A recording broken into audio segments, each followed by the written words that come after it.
सदा सत्स्वरूपं चिदानन्दकन्दं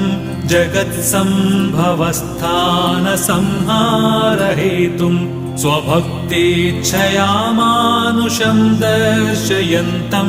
नमामीश्वरं सद्गुरुं साईनाथं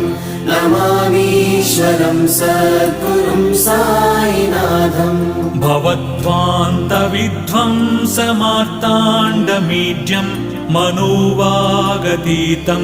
मुनिर्ध्यानगम्यं जगद्व्यापकं निर्मलं निर्गुणं त्वां नमामीश्वरं सद्गुरुं साईनाथं नमामीश्वरं सद्गुरुं साईनाथम् भवाम्बोधिमग्नार्दितानां जनानां स्वपादाश्रितानां